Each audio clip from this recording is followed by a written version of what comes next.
Yes, welcome Wow. in Blake and Alex from Game Informer here joining us today on our Humanity Hub stream. How's everyone doing today? Hello. Good. Thanks so much for having us. Thank you. Thank you so much. Yeah, and of course, the reason that we're having you on is that last week you guys released a documentary called "The Making of Humanity." Yes. A labor of love. It felt like we felt like we were in the trenches, such as the team. You know, it took us way longer to make this documentary, the same way it took the team longer than they expected to make the game. I'd say both equally difficult, making a game and making this video. YouTube video, yeah. Definitely. I feel like we've bonded through that joint experience of equal difficulty. Yeah, it also took us 5 years. It also took us 5 years to make our thing, even though we filmed it 3 months ago. Yeah. Yes. So for those who aren't familiar, I think we'll drop the URL to the video in the chat. But so I guess as an introduction, who are you guys? What do you do at Game Informer? And how did you come to make The Making of Humanity? Yeah, Blake, do you want to start? Sure. I'm Blake. I'm our senior associate editor, which I guess in non-technical terms means I'm the big kid at the little kids table. I'm the most senior junior person. I handle a lot of our features and profile stuff. And Alex and we started working at GI around the same time, and both had similar interests in how we wanted to tackle video game coverage and trying to think about it. And I don't know if different is the right way, because a lot of other outlets have done these big prestige type pieces, but we wanted to bring more of that to Game Informer, which I think historically has not always had that type of coverage. And that is something I did as a freelancer for various outlets, and Alex had definitely experimented with a lot with his channels before Game Informer. And so I was doing a lot of that on the writing side, and we had a project a year or two ago where we experimented working together. We made a video profile of Derek Yu talking about 10 years of Spelunky. And, that project went well. I think we really liked working with each other. I don't want to speak too much for Alex. Maybe he hates working with me, but I enjoy working with Alex. I think, our creative visions kind of meshed in a good way. And he helped me a lot with figuring out how to do my style of storytelling in video. And we were going to Japan. I guess short story long, we were going to Japan for a cover story on Armored Core 6, and we had a bunch of downtime. We had booked more days than we needed for the cover story, so we were looking for other things to do. And I was certainly a really big fan of the game Humanity, but it was kind of Alex's idea, or I shouldn't even say kind of. It was Alex's idea. He was like, "Let's hit up Enhance." And I think if I'm exposing myself, I was not super interested in the idea at first. And he was like, "No, Blake, you're an idiot. We got to do this." And he reached out to Mark, confirmed the whole thing, and we went. And it's funny, I was thinking about it before we hopped on the call. I don't think we ever had a plan to do the documentary kind of as big as we ended up doing it. I think we were just gonna show up and film some interviews and figure it out later, and then we really had a good experience. We did 7-8 hours of interviews or something. It was really intense. We really liked the story. And while we were in Japan, we just went crazy filming all over the place outside of the studio and in the city. And we just we're this game is so cool and weird and unique and feels worth, investing all our time. So we just went all out on it. That was a very long answer to who I am, but Alex, I'll let you go from here. His identity is really wrapped up in this project, as you can see. That's true. Yeah. I'm Alex Van Aken. I lead the video efforts at Game Informer. On paper, my title is video editor, but with the way that we work at Game Informer, I get to do a lot of cool projects and producing and all that. And like Blake said before, I worked at Game Informer. I ran a small website with some friends who now work in the industry in various places. But right before I got hired at Game Informer, the same year actually, I had started producing small game documentaries, and had like several lined up. I had one lined up on like the making of Castle Crashers, like all these like games that I thought were super interesting, but had, you know, their time technically passed, you know. But I thought it was still like, oh man, like I feel like there's something interesting here. Maybe if I can, you know, start and show people that I know how to do this, I can start working with studios and covering them. And ended up like lining up all of these, like I think 3 or 4 documentaries, and then COVID hit, and then I was like, well, shoot, now what do I do? And later that year, I got hired at Game Informer, actually because of like the documentary test video I published. I did a story. I told the story about how Fortnite kind of helped my family and I reconnect together. And that got the attention of folks at Game Informer. It didn't really like, it was a very, you know, it didn't blow the numbers out of the water, but the right people saw it and were interested in me joining the team, and let me know later that year when a role came open. Since then, yeah, Blake and I have you know, worked together on several projects. We've pitched several projects that haven't happened, but like whenever we do get to work on one of these what they end up being like, you know, these passion projects. Like we still have to fulfill our normal duties, you know, but it's like, okay, let's find some time and carve out, you know, time for these really cool projects in our eyes. And yeah, it's been a lot of fun. Blake and I both got hired within 2 weeks of each other, and we both hit our 3-year anniversary this past October. And I've worked on 3 documentaries. One was a 35-minute look at the making of Mina the Hollower. We've got this humanity one, which is the second longest at 26 minutes. And then Blake and I climbed into a cave with the creator of Spelunky, and that was certainly a highlight. But yeah, it's been a fun ride, and this is this humanity documentary was the latest you know, passion project for me and Blake. It's been really fun.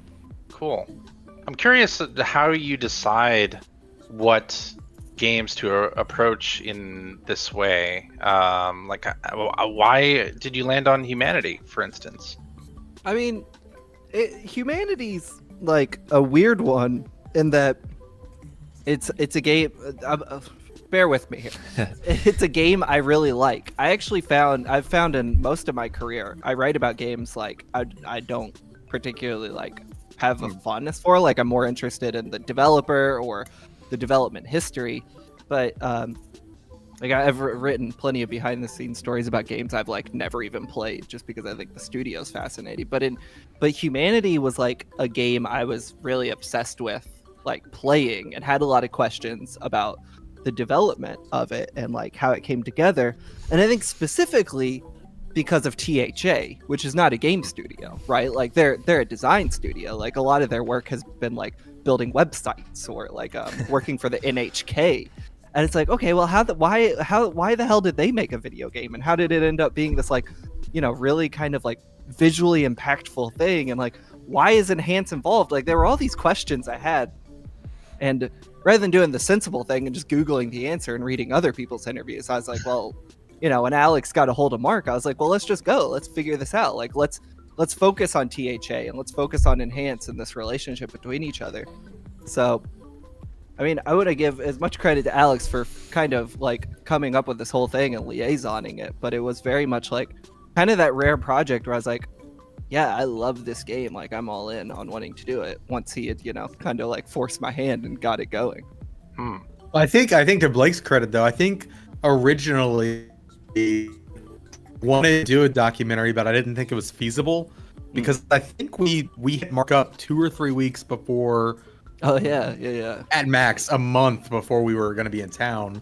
Yeah. I was like, surely we can't do a documentary. So I think I pitched Mark initially on like a developer roundtable where we just sit down for an hour or two with some microphones and a camera. And then Blake was like, the more Blake thought about it, he was like, I really want to try to do the documentary if we can. We should ask if we can make that happen. And so I think Blake was the one who pushed us to do that format versus what would have been a really cool cinematic looking round table. But I think ultimately, I think it was a lot more focused and has a central theme, and I think a lot of that is to Blake's credit. So I also think humanity just lends itself to like a stronger creative like vision in what we do. Like humanity is such a visually impactful game, like it's not the most like, it doesn't have the highest graphical fidelity or anything, but like when you look at humanity, like it has this is true of all of Enhanced's games, but this is also very true of like THA's work. Like you see it and it is so distinctive. You're like, that's humanity. You don't have to second guess. That's like, doing the roundtable would be cool, and like we've done that format of video before, and I do like that video podcast style, but it's also like, well, let's match the, like I'm not saying our documentary is half as good as humanity, but like it's like, let's match the effort of the game that looks so visually distinctive. Like let's make something we think looks visually distinctive compared to other video game documentaries, Right. So you shot interviews for 7-8 hours. Obviously, it's only a 26 or so minute documentary. First of all, I think what stands out to you in the documentary itself? Like, what story, what part of the development do you think is the most important part of your telling of the story? I think the thing, and Alex, correct me if I'm wrong, the thing we, like, when we left, like, in the taxi, we already had the name figured out for the documentary, which is Violence is Inevitable. And, I'd played the game and seen the story and really liked it, but, like, the thing I was kind of, I don't know if surprised by is the word, but didn't expect to talk about as much, is the kind of, like, socio-political influences on the game's story, and the way Miz and Mark and Hugo were all thinking about like the current climate the world was in and how they reflect that in this game, which on the surface is kind of like, you look at the ads and it's about like a funny dog who leads funny groups of people around. It's like, well, if you play the game, you quickly realize it is about much more than that. And actually kind of like talking to them and figuring out where their headspace was coming out of COVID and a lot of the political unrest. They talk about like the Hong Kong protests, and there was, the Ukraine-Russian war had broken out during the development of it. I think that stuff was very surprising to us that we got so in depth about it, and we like the developers talked so kind of like personally about their thoughts about like human nature and where we kind of all are and how they tried to reflect that in the game. That I think that was, we expected to talk about like, how many people can you fit on screen? What are the origins? Where'd the dog come from? All this stuff. And what we did not expect to talk about was, like, I didn't expect that like Russia and Ukraine to come up in those interviews, because it just doesn't often, that type of stuff doesn't come up in developer interviews. Unfortunately, a lot of people try to like shield that kind of influence, and this team being very upfront about it, we're like, that's the hook, because that's important stuff. That's art doesn't exist in a vacuum. It's created by the world around it. So I think we were really excited about the chance to kind of like broadcast that to the world and let people know that this is where this game came from. Yeah, what do you think, Alex?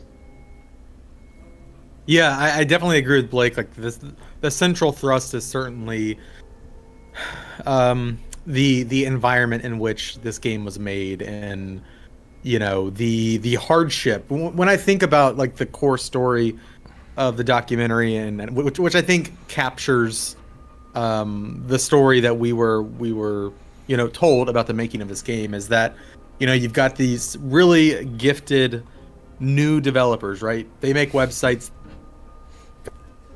very visually stunning pieces of art, and also commercial products with THA, but then getting much deeper into game development. I know they've worked on some smaller games in the past, but this really being like this concerted effort from them. And then you've got Enhance coming in and guiding them through a global pandemic, unrest, game delays, like just the reality of making games is really hard.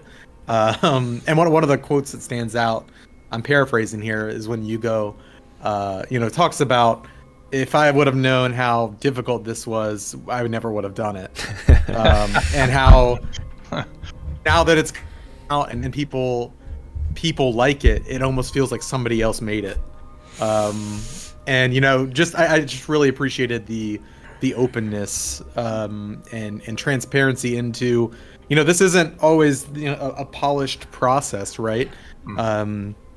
Things get hard, and you miss goals, you miss deadlines sometimes, but you keep going. And I really thought that was a really nice secondary storyline to the larger inspirations behind the game.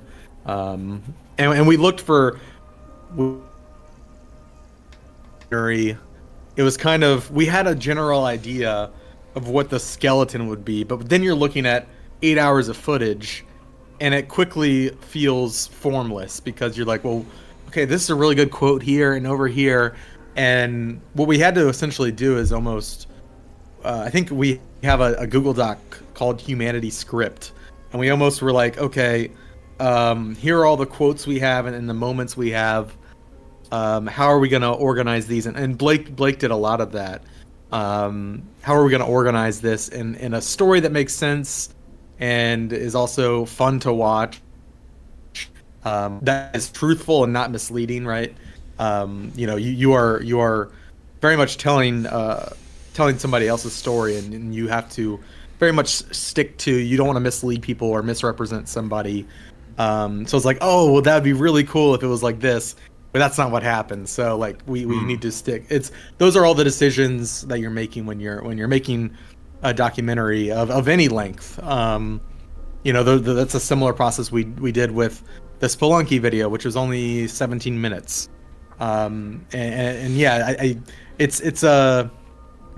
a very fun but challenging process. But I think having those threads to latch onto and to guide you is really what kind of brings it across the finish line ultimately. So the documentary being 26 minutes, obviously you had a lot of interview footage to work with.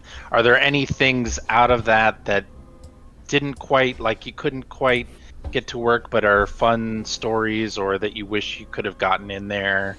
Yeah. Like that? There were huge chunks of our interview with Mizuguchi-san that was just about synesthesia, which humanity doesn't have much to do with synesthesia at all. So like, unfortunately, that was just from the cradle to the grave. We're like, all right, we know we can't really use this, but like we got really in depth about it. I was like totally into that. Like I really enjoyed talking to him about it. So who knows? Alex and me occasionally are like, should we go back and do a different You one? might have a second video piece there. Synesthesia. Yeah. I mean, that frankly, like how the sausage gets made, like a lot of journalists bank questions for future projects. So I was like, I'm just gonna ask these now to see like what comes out of it. Sure. But one thing we late in the process, we didn't work on this very long, but we did do a rough cut of something about the ads. Something we ended up doing is we have one of the ads in the game. It's not the full ad. We ended up like having to cut it down a bit. And that was kind of our way of like putting into the story, like, okay, the development was here. In the ad, it says out now. It's like, hopefully that tells the listener, then the game was released. But we did work on a version where there was a bit of commentary from Mark about the making of the ad with the, I don't remember the company that did it, but there was an outside company that helped produce all those, and talking about the dog actor. Yeah. And the influence of like PlayStation 1 ads, and whether or not, people under 30 would even understand the reference. And I thought that stuff was really interesting. Maybe with more time, we could have gotten that in, but like we were down to the wire, and we couldn't get it to work. And I remember like watching it back towards the end. I was like, I wish we could have found a way to get that in. For anyone who wants to hear, I know Mark's talked about that other places, so I really recommend seeking out like 8.4, where he talked about how that stuff was made. Because the ads are so cool. If he's talked about it here, like on your all stuff, like that would be awesome to link to. But we couldn't get it in ours, unfortunately. It was super fun knowing that Mark had this background in video. He's executive producer, like, and then working with on a lot of those trailers, and he was just like, it was cool to see somebody from back in the 1UP days still using their video chops, you know, Yeah. on the dev side. Totally. And I yeah, if those interviews exist, definitely seek them out because it was super interesting. I should say too, like, I'm a big fan of the 1UP show. That's like an old influence on me. So like getting to interview Mark, that was also stuff that didn't make it in the documentary for obvious reasons, was me dedicating like 20 minutes to be like, so did you work at the EGM San Francisco or Chicago office, and talking about all his old coworkers. Like, I was so hyped up on that. That's awesome. Yeah. That's awesome. Yeah. What about you, Alex? Anything else that maybe didn't make the cut that you can think of? Yeah, we there was a lot. Specifically, there was a moment in that synesthesia conversation where Mizuguchi-san is talking about, Blake, wasn't he talking about like old castles and like art history and like old England? Oh, he was talking about Bauhaus art from like Yeah, the 16th that's what it was. century and stuff. Yeah. Yeah, and all that kind of stuff, like his knowledge of like art history and how that ties into his interests. But I think, you know, there were a lot of origin stories that we had to cut that had a lot of interesting bits about like how people on the team met each other. There is one of those in the doc, and it's how Yugo-san, Mizuguchi, and you know, at this conference, the Unity Developers Conference. But a lot of the folks that we interviewed had those interesting stories about how they landed. Like, how did Mark McDonald end up in Japan, speaking, from what I can tell, fluent Japanese? You know, or near fluent, right? We went out to dinner afterwards with him, and you know, he's just seeing this dude who used to work at 1UP just exist now. He has a totally different life, right? And some of those details were captured as well. Man, we really should go back and look through the interviews and do like a uncut or something.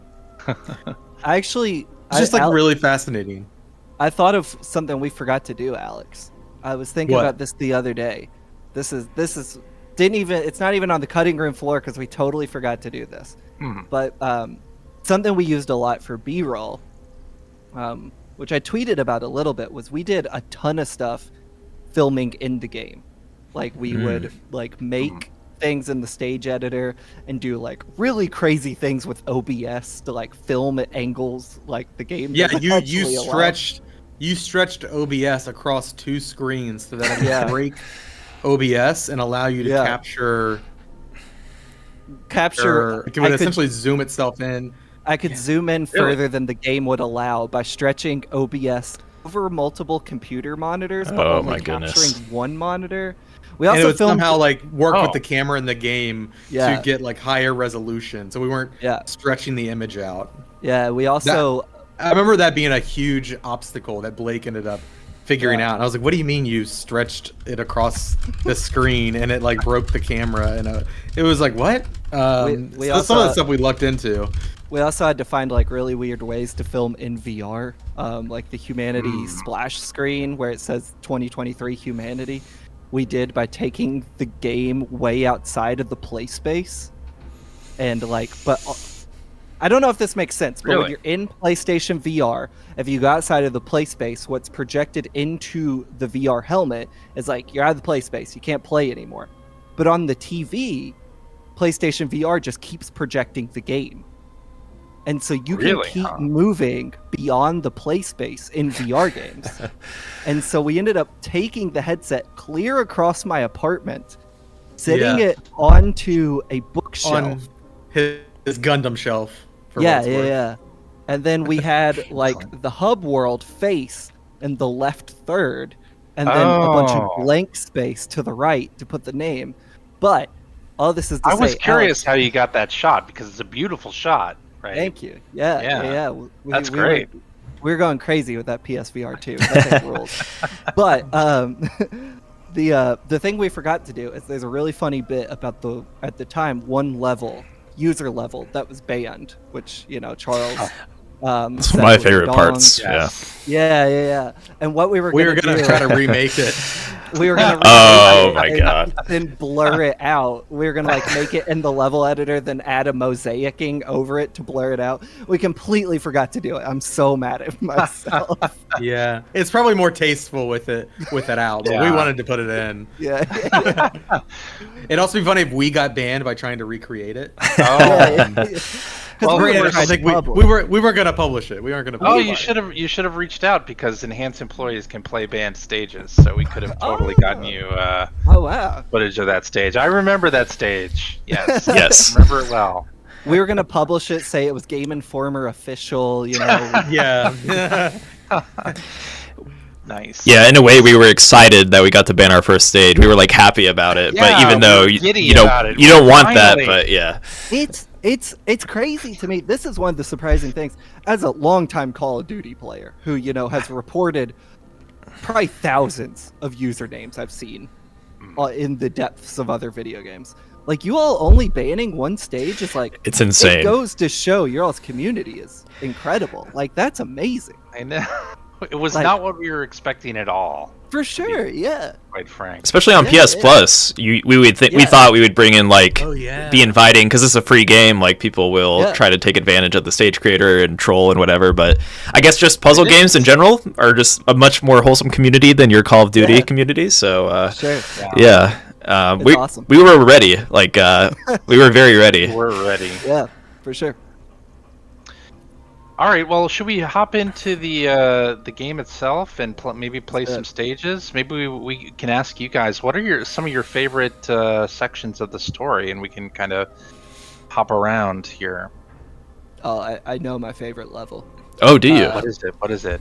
I don't remember which session or chapter it's in, but it's early on, and it's the one where you have the fans, and you have the line, and it pushes the people, and you have to like judge the distance of how far they're gonna fly out, and then How far they're continue gonna their fly. path forward. Ah, It's so cool. It is so cool. Hmm. I wish I could remember exactly which one. We have, like, Bridge is the it Gap? Bridge the Gap.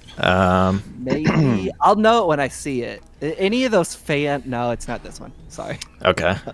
Not this one. Okay. I love the fan levels. This though. I was think my it's- guess as well. We'll play through this one real quick though, because it's Yeah. iconic. I would say, like one of the Yeah. first ones where you get a visual taste of like the float mechanic. Yeah, I really like the fan levels as well. Just it's fun to like have people jump crazy distances and crazy heights. I really loved the end of the first core battle where you have to do like the 4 puzzles, and everything's just like off in the like you can see all your solutions off in the distance across the world. It's so Yeah. That's a fun one for sure. What about Yeah, you, those Alex? boss stages have gone through a lot of iteration over the development period. Yeah. Even that Yeah. first one like wasn't complete until fairly late in I development. think my my favorite. So I actually haven't beaten this game because I had to restart it because when we were making this documentary, I had started the game on Steam and I realized I wanted to capture in 4K. So I was like, oh, I'm gonna just restart it on the PlayStation. But both times, my favorite is at chapter 5. It's early. Is it chapter 5? I love all the water mechanics. So anytime at one point in time, we also experimented with make custom title in the level editor we were going to spell out the making of humanity in crowds. And it was really hard to make that happen. And so what I ended up doing is like, okay, well, what if we had them all use the water mechanics and have them all submerged in water and have the people like floating around, and it slowly pans across the letters, which were done with the water tiles. And so I just have like that's one of my personal favorite mechanics and looks that the game has. And I think the first one where you've got those 4 towers, that's one of the standouts that I love. And you have to like go under the lower level of the water and then swim up. Oh of yeah. them. It's really early in the Yeah. game. It's really cool. Yeah. I could pull that one up. It's one of the first ones that really stumped me too. But yeah, I love that level. I don't know the name of it. I'll know the look of it immediately. Because whenever I've like shown people the game or I want to capture some gameplay, it's like that level. I think there's That's also super a cool. now I'm geeking out. There's also like a bonus level where you're on a moving platform, and I want to say it's where maybe like the ice stuff gets involved, and you have to like move the people on a moving platform around obstacles. Yeah, that's what the follow command. Yeah, and it's like constantly moving, and you're having to figure out. It's like a moving maze almost. I really love that. Yeah, it's like a gondola. I remember being late to a date because I wanted to beat that level. That's a true story. Yeah. Nice. Was this the water stage? The visual effects, like when the ripple on the edge when people are coming through, that's one of those touches that I just really love. It's so readable. Yeah. And the refractions inside, how it bends, you know. I love that. Yeah, I bring this up with CJ pretty often on our community streams, but if I'm playing alone by myself here, I usually take my time to try to like observe what's happening, because it is a very visually pleasing game, right? Obviously, I have my developer bias here, but if I do play alone, I usually take my time and try to like find cool shots and stuff like that. Definitely. I had not played this in VR until we were filming it, and like actually see these like mini VR. Spent a lot of time just taking and sticking this world and just like them around me. Blake's microphone cutting out for anybody else? Yeah, I was wondering if it was me, but it's okay. Is it better now? Yeah. I think. Yes. Yeah, I was saying, I hadn't played this game until VR until we started the documentary, and I spent a lot of time in the hub world, just like sticking my head to the big orb of people and watching them swim around me. Yeah, that's like the first thing anybody does in. Yeah. You are speaking of VR, you're up for an award at the Game Awards, right? We are. Yeah. Sweet. Congrats. Thank you for mentioning that. Yeah, we Jeff Keighley just announced the nominations on Monday as we are recording this, and yeah, Humanity is nominated for Best VR AR Game at the Game Awards, which we're super excited about. That's and awesome. I know that Yugo-san is also very excited about that as well. Yeah, we've gotten a lot of just great accolades so far for the game in a year that's just stacked with amazing games. You know, even in that VR AR category, you've got Resident Evil Village and Gran Turismo 7 and a lot of like big names in there. But we're so happy and honored to be. Did you all get a heads up before that announcement went live, or did you find out with everyone else? We found out with everybody else. Yeah. Oh, cool.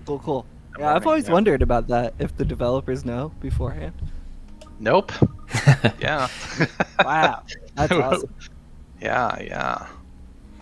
Yeah, we're Game Informer is part of the judges panel, and we also don't. We have like it's like a big Google Doc, and but we also don't know what's gonna get nominated because I think it's got 180 outlets.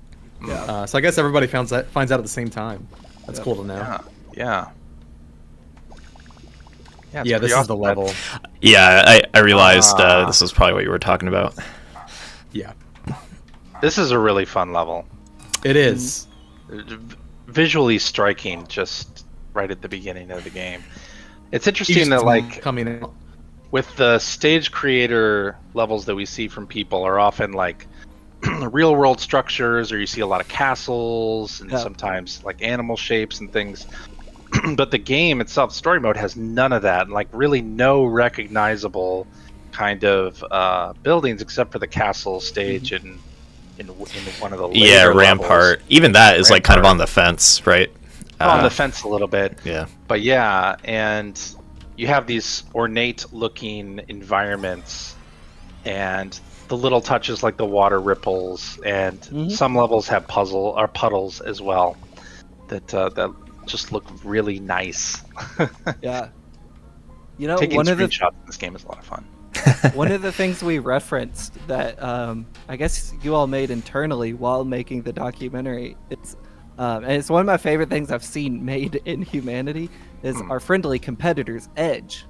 y'all made their logo in Humanity with all the people. And I remember us looking at that picture and being like, how do we rip that off? And we never found out. We never could do it. We tried so hard to rip it off and we couldn't do it, but I love that. It's so funny the way like y'all have found out how to use just masses of people as like little art little art subjects is so good. Yeah. One of my you sparked something in me, Blake. One of the things that didn't get it that I wanted was and I believe in any level you can do this, but if you clip the camera up against terrain, yeah, and you can see everybody, because Yugo-san talks about people moving as particles, and the fact that each human is a dot that's floating in the space. Yeah. I really wanted to make that work and we couldn't, but like you just you know what I'm talking about. Yeah, Exactly. Yeah, that was one of my favorite, and I don't know, like, why is this intentional? Is this, I want to know, and unfortunately I didn't get to ask Yugo-san, but I loved the way the camera does this. Yeah. Yeah, I like that. I like to call it. I don't know what the reason is. I call it res view. It reminds me of res. Res view. Yeah. I always figured it helped, like, because you spend so much time flipping the camera around and there's so much geometry in the game that's like you have to have a way to be able to see while you're like have a wall in your way. I thought it was like a clever workaround for that. And the goldies are different. I don't know. Like, I wonder if those are the individual, faces on the model, like the mesh. Yeah. Because the way that tree foliage works in games, like maybe that's just the mesh that we're looking at, and it's, I don't know, it's super cool though. I like it. But I remember wanting to use that. Oh, let me get in there. Yeah.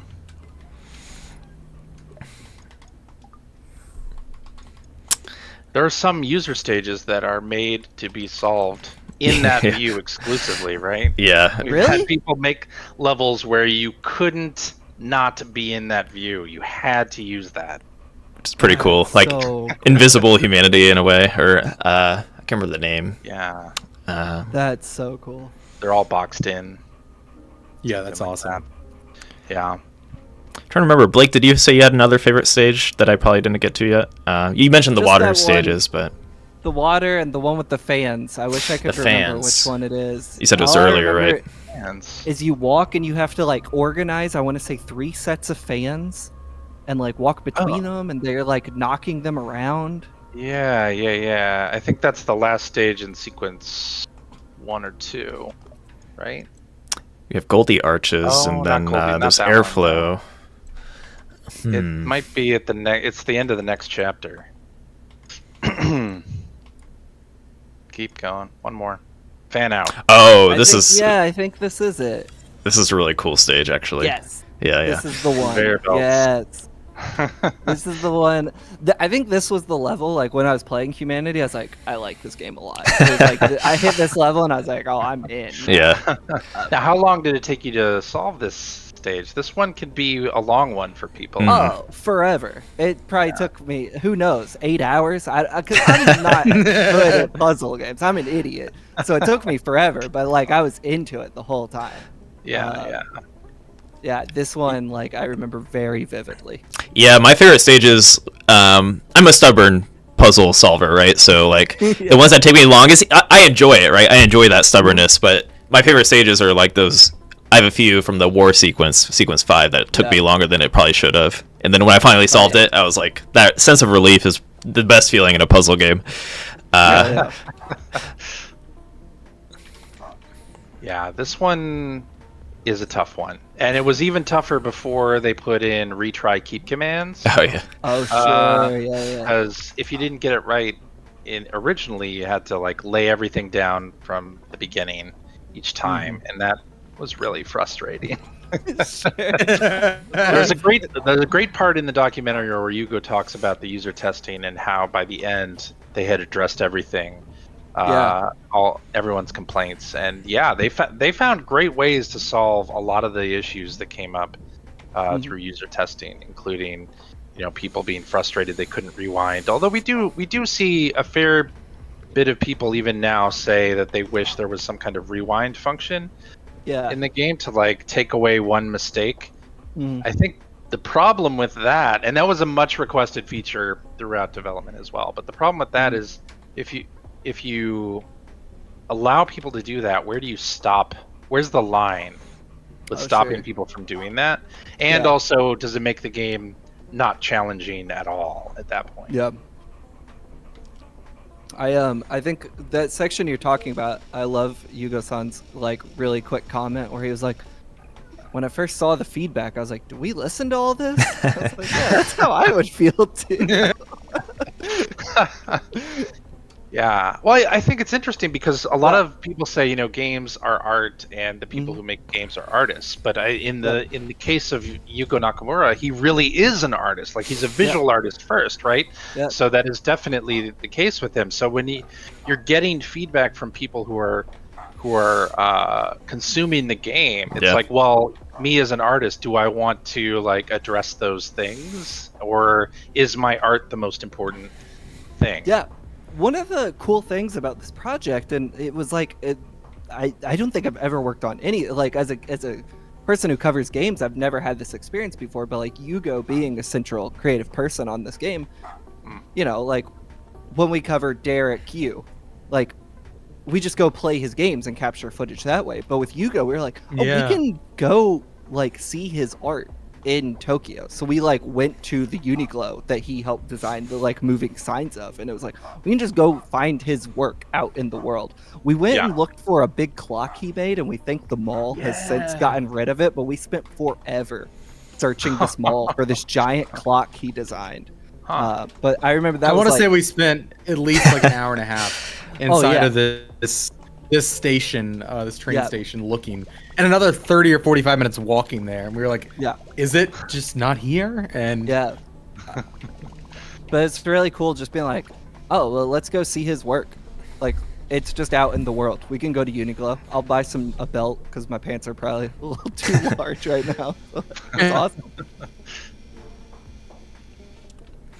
Cool. Yeah, I do think also, getting back to that point, it even for like games nowadays, it can be a delicate balance between like picking up all that community feedback and making it like what they desire, or you know, sticking to your guns and your initial concept, right? Which like especially in games that multiplayer games come to mind, that you know, some games like in my opinion can like go too hard into the community feedback and then it's just a completely different game, right? So well, it's also like it's fascinating, like, you know, Yugo talked about, you know, at first feeling like, do we listen to all this? Yeah. But I think that's natural, right? Like he's not a game designer. He's made a very great game, but he's still, you know, a visual artist first.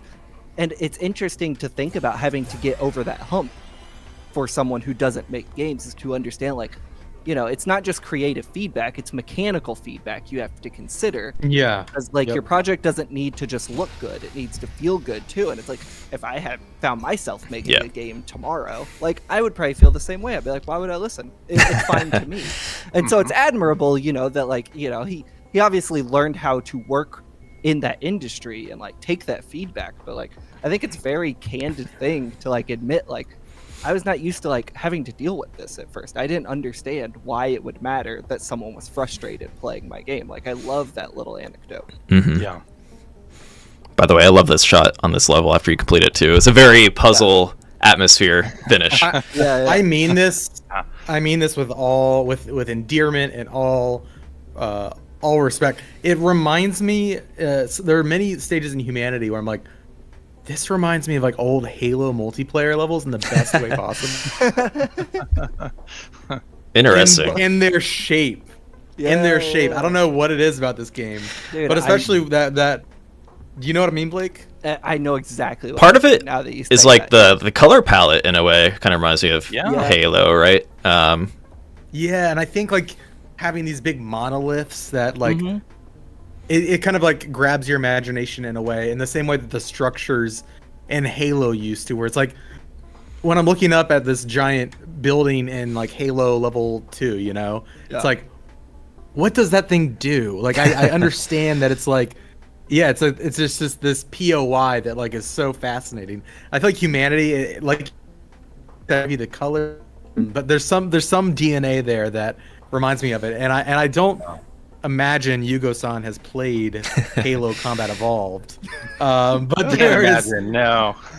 but there is something about it that this whole time that we've been making this documentary, I'm just like, it kind of looks like, is that Lockout? Like it looks it's very funny, like just how by chance. To be clear, that's one of my favorite games of all time.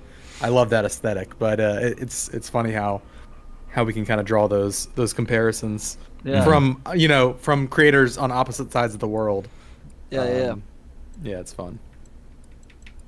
Yeah. Should we hop over to some user stages maybe and check those out? Yeah, let's do that. Yeah. I guess we are further along than I realized. Yeah, time flies. And then we'll make a stage. Oh, that sounds fun. Together. Hell yeah. Yeah, so we'll collaborate. Okay. Can we make the Game Informer logo? Because Alex and me failed. Maybe you all have a better. We can give it a try. Than we did. Yeah. We'll give it a speed run attempt, and then maybe I can fix it up afterwards. Luckily, it's just a G and an I now, so. Yeah. Well, on our team, Brian, who is a great just visual creator within humanity, made that Edge image that you were talking about, and he's made a lot of the stages that are more artful in the Stage Creator. Oh, cool. Yeah. Yeah. I think the issue when we tried to do it was the roundness of the G. That was the big one. Could not figure out how to do that. Yeah. I had the eye. I made the eye look great. I'll say that much. But the G needed work. Yeah, I wonder if there's any creative way you could do that with like the humans, for example, instead of the blocks. But something to think about. I believe is there a playlist here, CJ? Well, I was having trouble with the playlist earlier, so that's gone right now. It'll be back up later. But we can hop into some new arrivals, or if you want to play some of the stages we love, if there are any that you haven't played, Austin, you can go into that. There's some pretty neat looking ones in there. The Blender. Let's check out the Blender. Blender. When you have 5,000 people on the screen, what you want is a level called the Blender. Yeah. One of the things I'm constantly amazed by just every single week is the amount of creativity within our community and taking the tools that are in the story mode and just like making things like this. Yeah, what is happening in this? We won. Good job, everybody. We won already. But we do get a lot of just like playable art levels, we like to call it, or just levels that are not even puzzle levels. They just want to make something cool in humanity, which is obviously a way you can take it with a lot of the visual expression possible. Yeah. 5 stars. That's pretty interesting. Yeah, that rocks. Yeah. What is this one called? Shoot 30? Shoot 30. Shoot 30. This one's kind of a simpler stage. It's on the simpler side, but designed well. I think this might be this person's I'm liking the shape. First stage. Yeah, with the stages we love, we like to start off a little easier in the playlist, just because if somebody is new to humanity and hopping in for the first time, we don't want to start off with like overwhelm an expert stage from our big creators, right? So, do you all have any like data on how many stages individual users make? Like, are there users that have made like 300 stages already?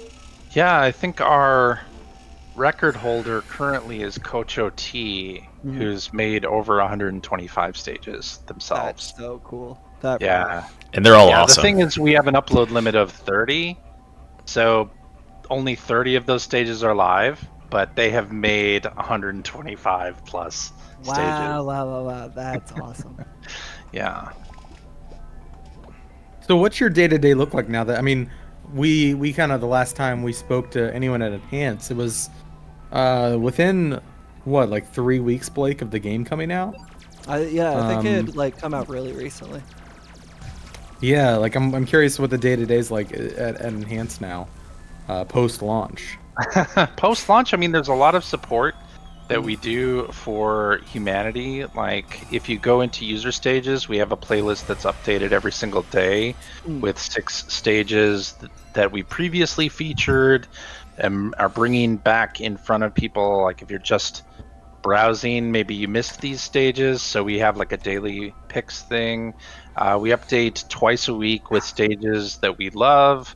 So stages that we played or that our moderator team has played and really like, we put those up. So usually about 16 stages a week go into that playlist.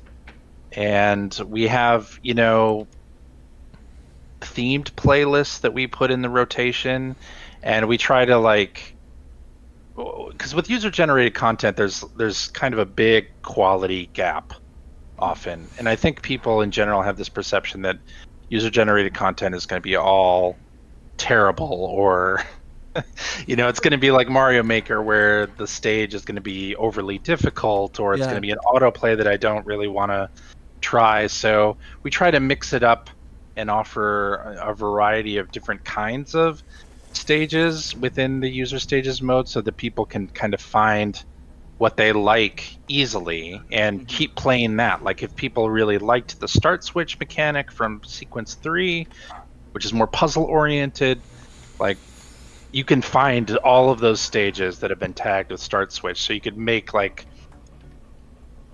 entire game out of playing just those stages, just those user submitted stages. So, I really like the look of this one. Yeah. This is super. Here's your circles eye-catching. right here. Right. Yeah. Yeah, you're right. Let's learn from this one.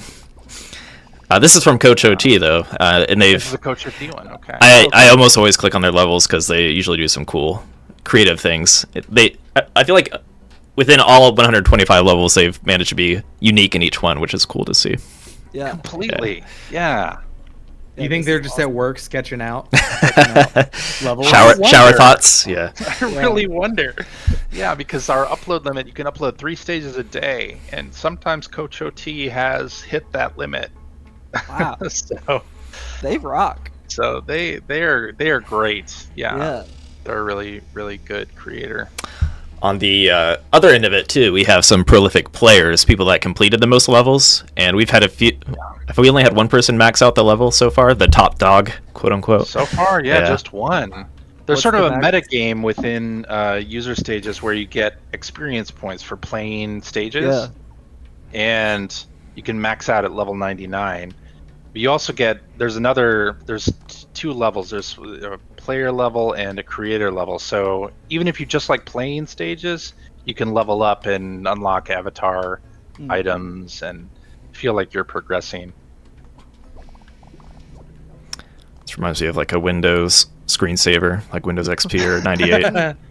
It kind of does, yeah.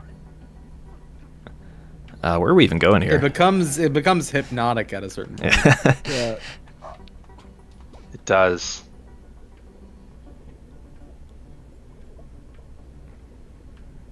This is like Olympic rings. This is like one of those close. puzzles that you're like trying to unhook the rings from each other. It looks like we're supposed to like jump into that cubby down there. You see that? Have you played this one yet, Austin? I have not. No, we're fresh. We're fresh here, so feel free to backseat game together.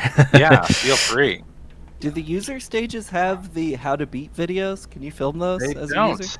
Okay. No. Okay. So you got to go in blind. I wish they did sometimes. Sure. Oh, we have a fan down there. Yeah. That's another thing that's exciting for Austin and I. You know, we've spent so long with this game, with the stages that are in story mode, and then you see fresh levels being uploaded by people every single day. It's like having a new game every single day. It's really exciting, and also really confirming a lot of the things about the game and the game's mechanics, like how strong those are, that people can take those building blocks and make completely new things or experiment with completely new mechanics within that framework. Yeah. Like, it is a they're really just a simple editor. Launch right? into that too. Yeah. No, like, yeah, when this game launched, it felt like a new game for me and CJ because we were just being hit with so many new ideas that we've never really considered before. Yeah.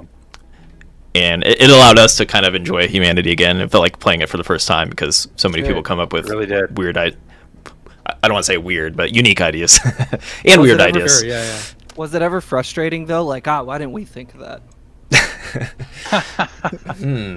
What do you think, CJ, on that? I don't think so. No. Like, I've always thought, like, some of the things that we're seeing, like when somebody made that Mario Kart level, Yeah. which maybe we should try that one too. Oh, that'd be cool. Yeah. It's like, whoa, people made a racing game mechanic out of this? Like, how is that even possible? But I think when you look at sort of Yugo-san's ambition with the game and sort of the way he wanted to take it, it wouldn't have been something that he would have considered, like making some of those things. Yeah. But I love the fact that those things are happening within the community. Yeah. Is this it? I Do we think you land? cracked it. I think we're good. I think That was a nice. That was like a nice Zen level, honestly. I like the placement of the fan. That was a cool. Yeah, that was cool. Yeah. way to bridge the gap. Well done. Definitely. Yeah, every a level level. like this feels like it could have been in the story mode too. Like a designer like Coach T, I think, really has a grasp on that style. Yeah. I really want to see this Mario Kart level. Oh yeah, let's find it. Yeah, let's. Shiba Kart. Super Conga Kart, isn't it? Oh, is that what it If you is? search for cart, you'll find it. Oh. Is it super? It's like Conga line. Oh, Conga. As in, Cart is definitely in the there it is. title of it. Yeah, this is one we pull out like Master Just Carlos really show 63. Is that 53. Yeah. 53?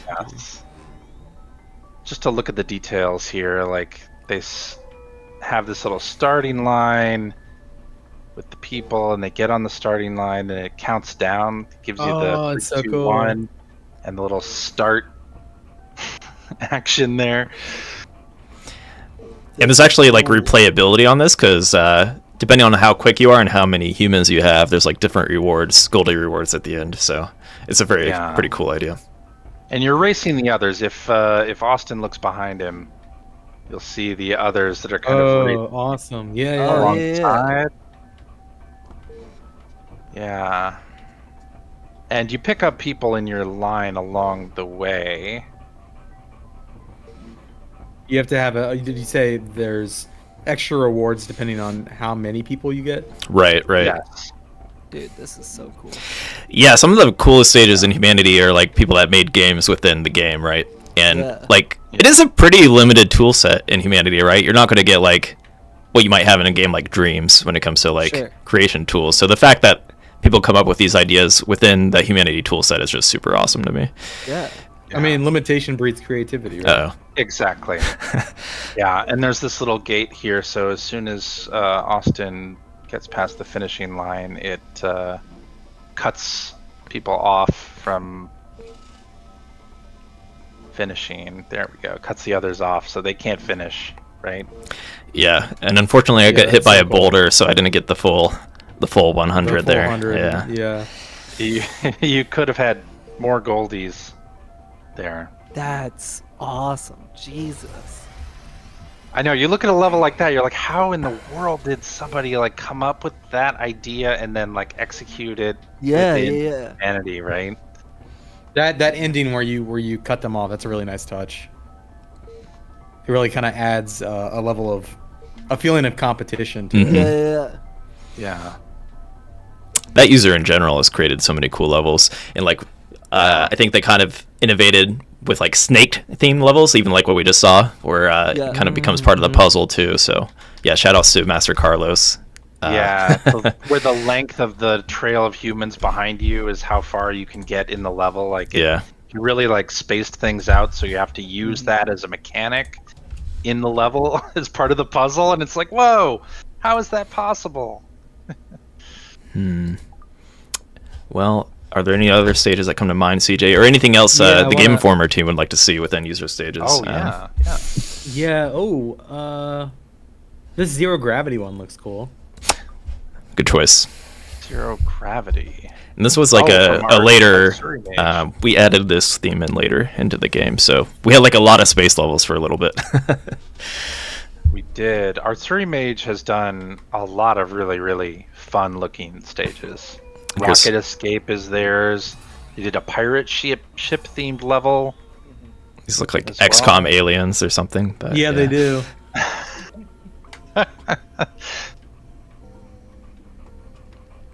Oh, and this is a stage where you have to use that water mechanic to like platform around these lasers. I like this. Yeah, we do get a lot of platforming levels, which is interesting. Like Kaizo levels. Yeah. Oop. Oh, and you can get the. Oh no, is that a? I thought it was a pickup. Yeah, I thought it was a friendly turret for a moment. Oh. I thought so too. There was a stage that got cut from Humanity that was fairly far in the game that had something very similar to this, with like a tunnel of water, and the lasers in it moved. So you had to have people use the follow command and then also like dodge the lasers, and that was really fun. That ended up on the cutting room floor of the game. Oh, they see me in there. Oh. No. I can't not get the Goldie. Yeah. That's so inviting. Alright, one more try. This was. I did ask you to do it because it was labeled as hard. So it is sticking true to the user tags. Yeah, and that tag is determined by how many people successfully complete it, right? Versus the tries. Oh, really? At this rate, I'm going to boost it to expert, but there you go. I believe in you. One thing is with Humanity stages, you got to take your time. Sometimes I just rush it. That's true. It doesn't always pan out for me. That's a good rule of thumb, even in the campaign, to take your time, not get too frustrated. Like you got it. Good job. I always tell people to take a break, and let your mind relax if you're playing a really difficult stage. That was definitely this is channeling the cut stage that I was talking about. Oh yeah, this is kind of tricky to navigate too. That's definitely one of my follies while playing this game, is I'd be too stubborn to ever stop. I was like, I should have just taken a break and come back and see it with fresh eyes. I would have got it immediately. There you go. Especially when I ask you, do you use any of the hint videos? Oh yeah, all the time. Oh yeah. Good. I make no bones about it. I needed help, and I was going with that video. That's what they're there for. That's what they're there for. Yeah. Good work, you did it. Thank you. Very nice. Oh, Blitzkrieg.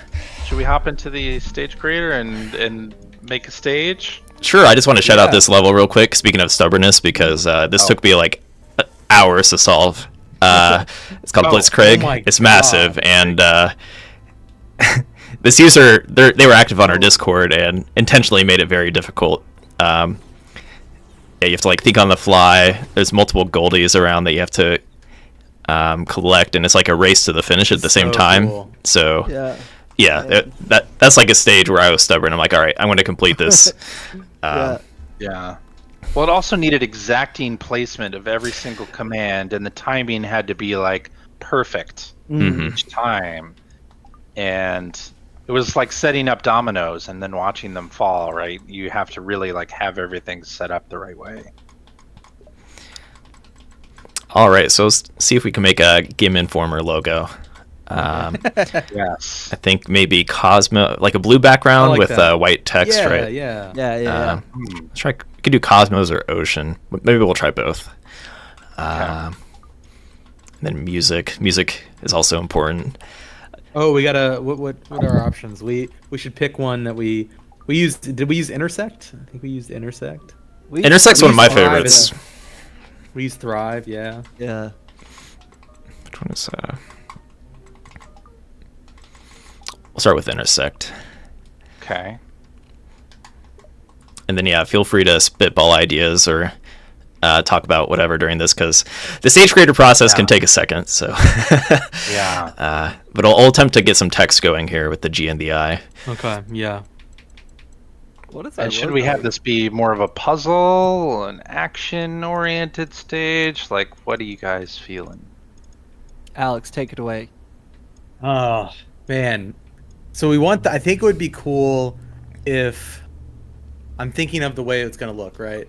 Mhm. G. I think having so if you're drawing the G from the top of the G and you round down and cut across, I think at the final point of the G, right? We have to do some sort of bit of maybe a fan or something shooting them over to the I. Okay. Does that make sense? Let's see. You start building something. Maybe we'll. Making this G actually will be kind of difficult. I want to look at that level we just saw. Coach OTs. Yeah. Circles. Yeah. You might have enough of a curve there to just Right. Go ahead and to do go the straight up from here. I was thinking like exponential. Yeah. I think that's I'm as looking at high as our- we can get. I'm looking at our logo right now, and the G does look like it's based on an actual circle here. Just Okay. a part kind of cut out. The I, of course, has the slit instead of like a normal dot. Yep. Well, I'll drop an example in the chat. Okay. Yeah, the space. Yeah, the wedges will work well here. Just try to mirror it, and then it should look somewhat circle-like.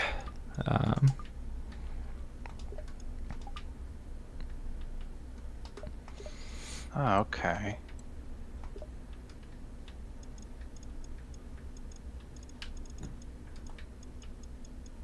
I like that we sprung this on you on the fly.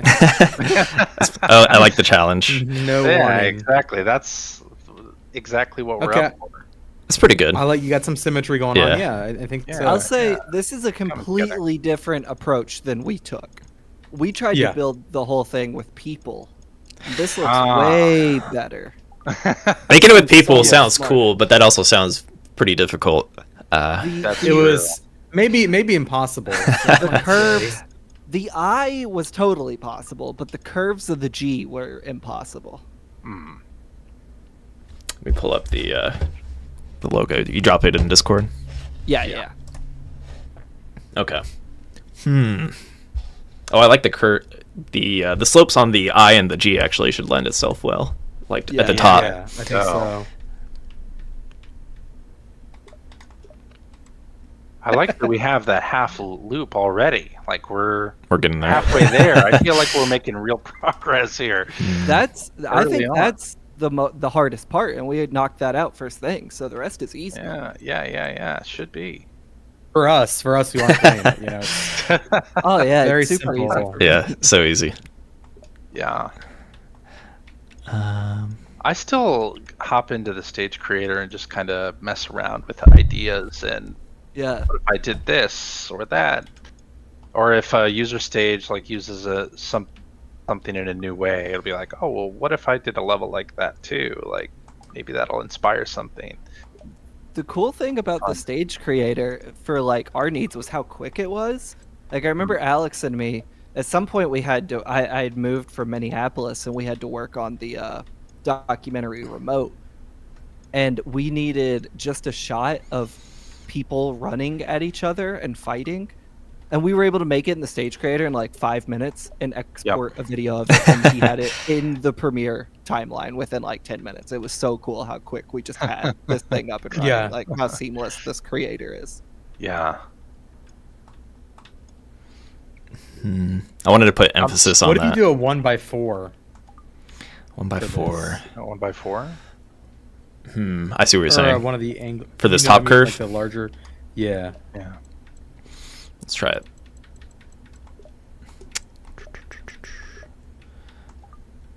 Let's get rid of this one.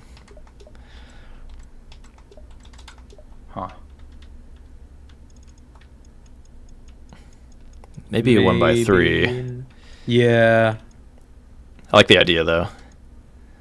Yeah, maybe not.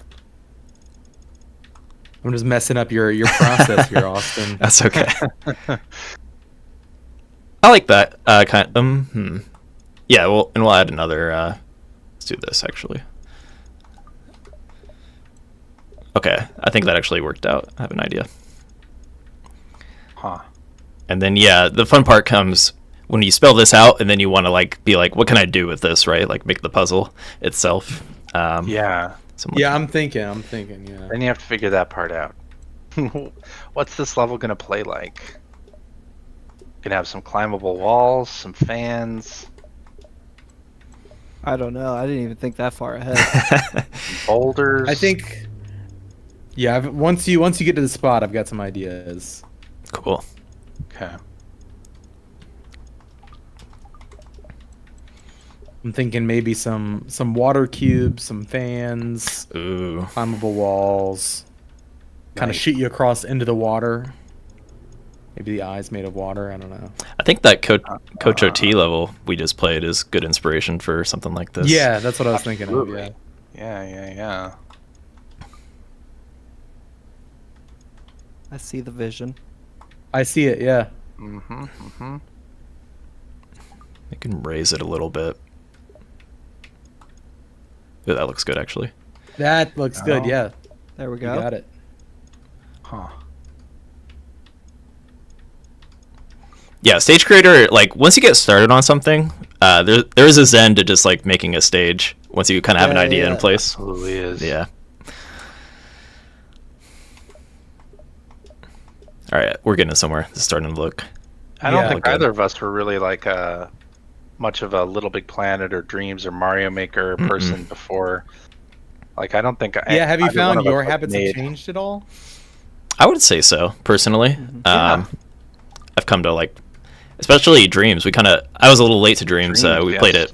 I played it personally for the first time following the release of Humanity. Just like learn from their curation and stuff like that. Yeah. And Yeah. I started to get more into the UGC and the community vibe that comes with it, right? Yeah.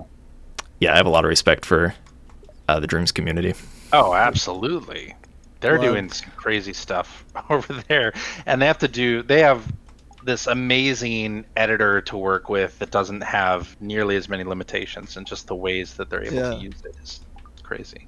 I love Crazy Dreams. I still check out I've never made anything in Dreams, but like I still check it out a couple times a year. Just like pull it up, type random words into the search bar. Play like one of the last things I don't know how Media Molecule washes its hands of all the copyright infringement going on in Dreams, but the last thing I remember playing was a full Dexter's Laboratory like adventure game, and it was so good. That's I was awesome. so Oh, into wow. it. Sweet. I remember back when that game first came out, within like 2 weeks, there was this really elaborate, I wish I could remember the name of it, really elaborate 3D platformer that was about this kid exploring a series of caves. Yeah. And I was just blown away by how organic it felt and like the flow of it. And granted, like it was like 2 weeks into the game. I'm like, how have you had this much time to make this thing so polished? It's wild. I remember really loving just this game they made that was just like various pictures of really high resolution food. I just stare at it constantly. It's really good. It's really fun. Honestly, Alex, it kind of reminds me of Noor. I think you could like play with the food too and like throw it around. That's cool. Oh, That's awesome. Yeah. Nice. Yeah, I'm trying to make it a little symmetrical there. Yeah. It looks good. Yeah. So you mentioned Dreams. Did you have any other like user-generated content games that you've enjoyed in the Tell me past? I've been learning the UEFN for Fortnite, the Unreal editor. Ah, Just because I dabble in game art for the last 2 years or so, and I was like, oh well, I play a lot of Fortnite. I should probably check this out. And so been working on a POI in that game. It's a cool nice. editor, obviously backed by Unreal, so it's Yeah. I kind of have an advantage there, but it's interesting. Huh. When I was a kid, I made a lot of levels in Tony Hawk's Underground. Oh, nice. Yeah. It's really fun. Yeah. That's probably the last level editor I touched myself until Humanity when I was making them for the doc. I feel like that's got to be one of the first stage creator games I played was Tony Hawk.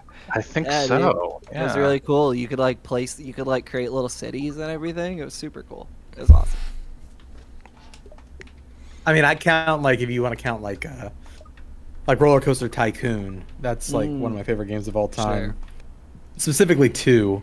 And I feel like that, I mean, I don't remember if you could actually play other people's stages or not. But I would just have so much fun making my own. I played a lot of Simpsons Tapped Out, and I tried to make a canon Springfield where all the houses were correct and like everything was laid out correctly. Like I had Evergreen Terrace with all the correct houses and everything, and I made the Jebediah Springfield Square where like Town Hall was on the right Amazing. side. Simpsons Tapped Out was a hell of a game. That game rocked. I loved it. You've really gotten this shape down in the last 5 minutes. It's This is really looking coming great. together. Yeah, Yeah. the nice part about that G is it just extends into the eye. Oh, yeah, that's a good Yeah. point. Oh, right. So I got to make sure that's filled out, actually.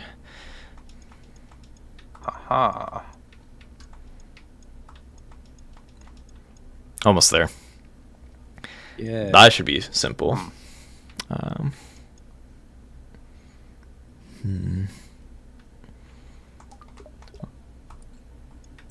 So what other puzzle games do you guys like or play?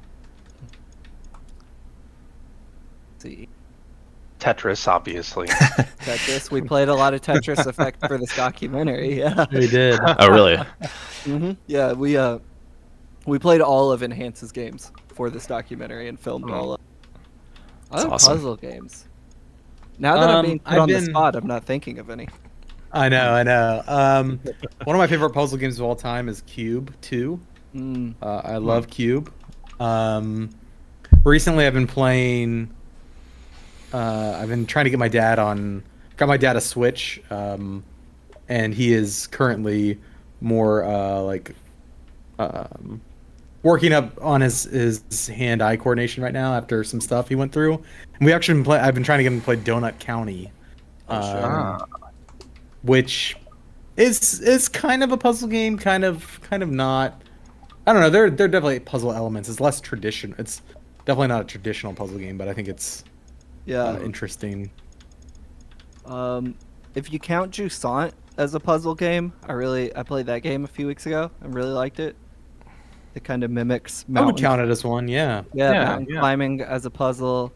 You know what I haven't gotten to that I really want to get to, and plan to before the end of the year, is Viewfinder. I did play Cocoon. Oh, I want to play Cocoon. That's on really mine to do. Oh, yeah. Yeah, Cocoon's good. Viewfinder was really great. I've been a longtime fan of the Deadly Rooms of Death series, which I think are just like really old school indie games from like the 90s. My dad used to play them. Really recommend them. I think they're all free. Huh. I played Iron Lung last night, which is kind of a puzzle game. What's that one? You Horror, right? Yeah, it's a horror game where you're in a submarine and you have to look at a map and chart based on an X and Y coordinate and the angle of your submarine to get to specific points on your map, and you can't see anything outside. You can take like individual photos, but you can't like look out the view hole outside. And so you're constantly like pulling up a map and like looking and be like, okay, this is at, X coordinate this, Y coordinate this at this angle. And you have to get there without like hitting walls and everything, but you can't actually see anything. Like you're going solely based on coordinates. Oh, interesting. All the while, like the scariest stuff of all time is happening to you. Like there's like monsters. The game takes place in an ocean of blood that is like covered this moon. Like it's really bleak and gnarly, but it's a pretty wild puzzle game.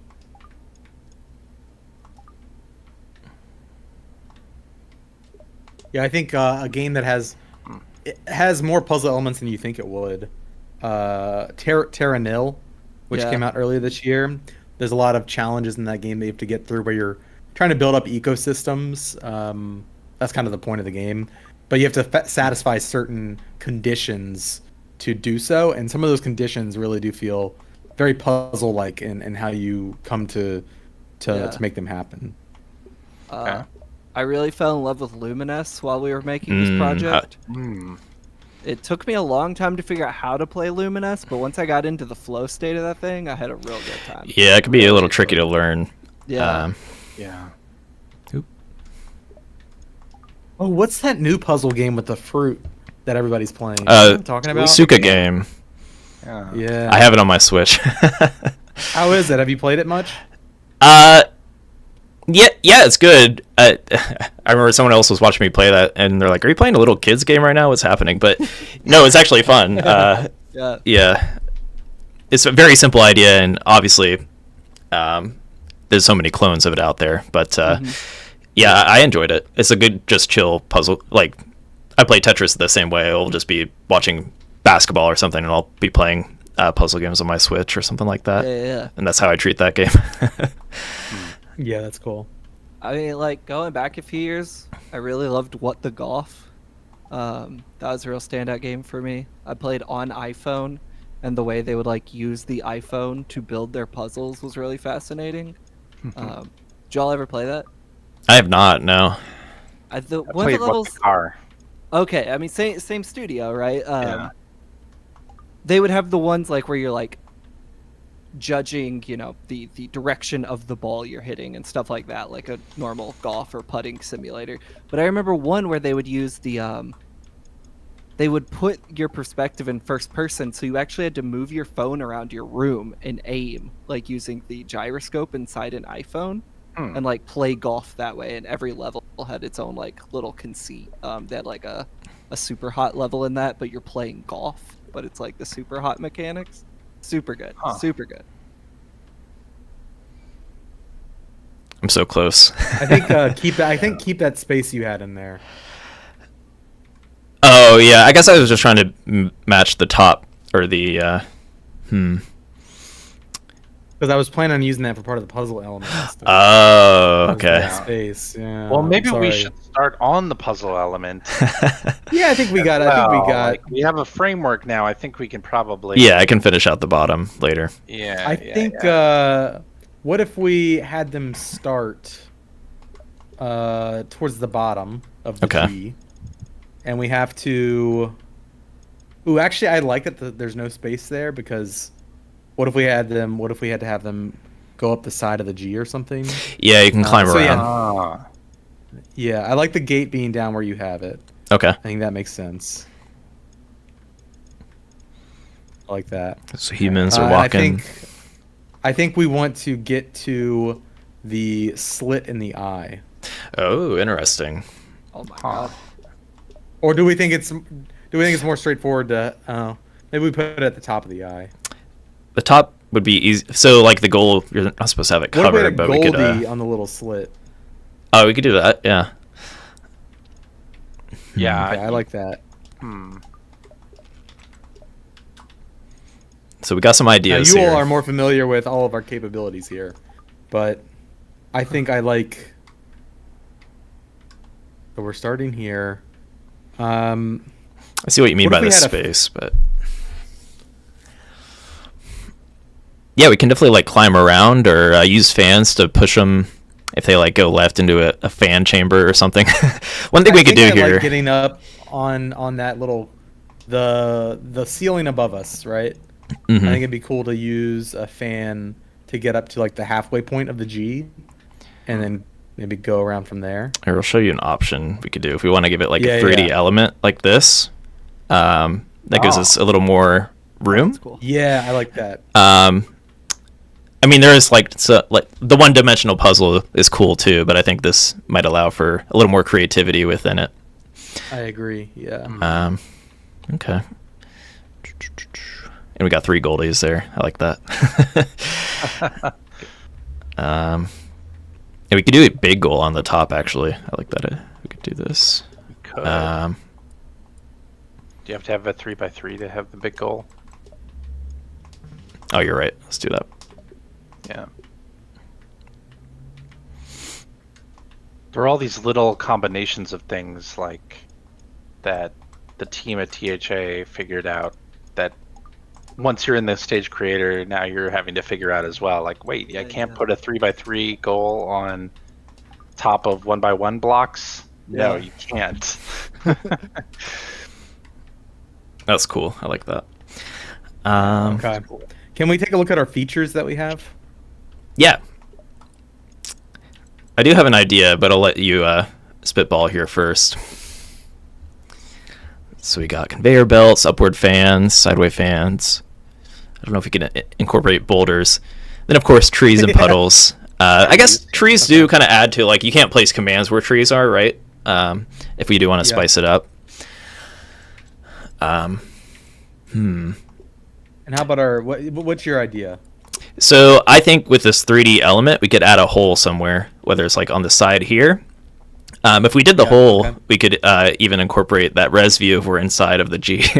But we could have a fan somewhere, and it puts you out like to the top of the G, for example. Or it could spit you out to this side. Could we do this? Could we have a fan at the very bottom of the G where it's flat? Have a fan shooting you upward. Mm-hmm. And then I kind of want to like loop people up and kind of following the shape of the G, and then they have to go across into the hole. Ah, okay. Like we could get rid of this. Like it's still the GI, but there's that opening there. Cool. That's cool. Or even on the top, if you did want to incorporate that top idea you had, you can do that as well. Or maybe we could do both. Oh, okay. I've got an idea. Sorry, I'm thinking through this. Go ahead and make your hole in the slit, or in the G. Sorry. Yeah. I'm sorry. I'm. It's hard when you're to tell people what to do. No, it's okay. Especially this. Yeah, it can be very difficult. Yeah, We've learned that already. And maybe that's like just an obstacle that your folks can fall through later on when we get towards the end. I don't know. But can we make a hole in the back side of the G, like like right here? Yeah, over there. Maybe trying to think through this.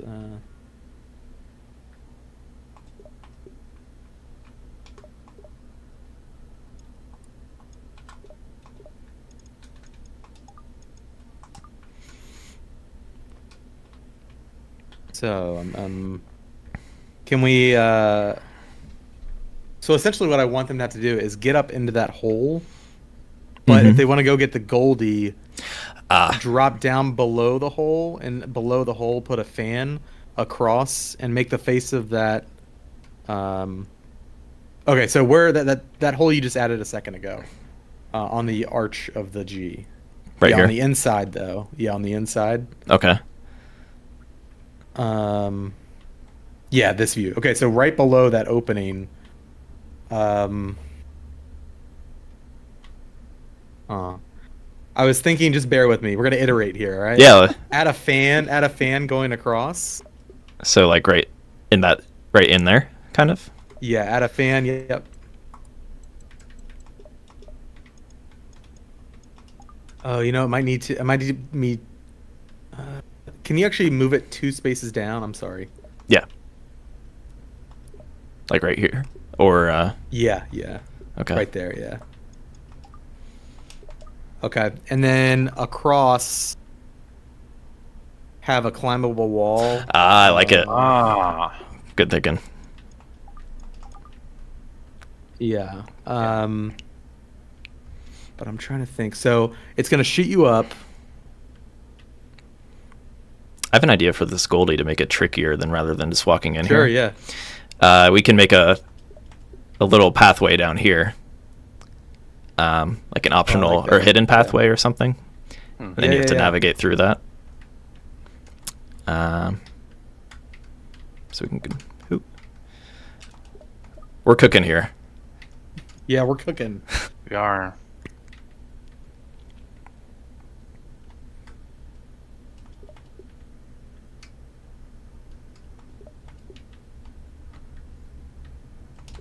I think that should be an entry, yeah. Yeah, I think it looks like it. I guess we could make it like a one-way. You can only go out this way. Well, you could make a human switch, make something disappear on that side, so they fall down. Ah, hit a yes, switch, yes. and then make Good a thinking. path here. This is a team effort. Y'all are so much more like it. creative than me.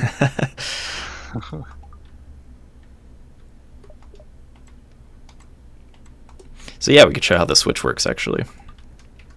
So we can attach the switch to this panel, or this block, and then once we have humans that reach this opening will open up and they can circle back around, right?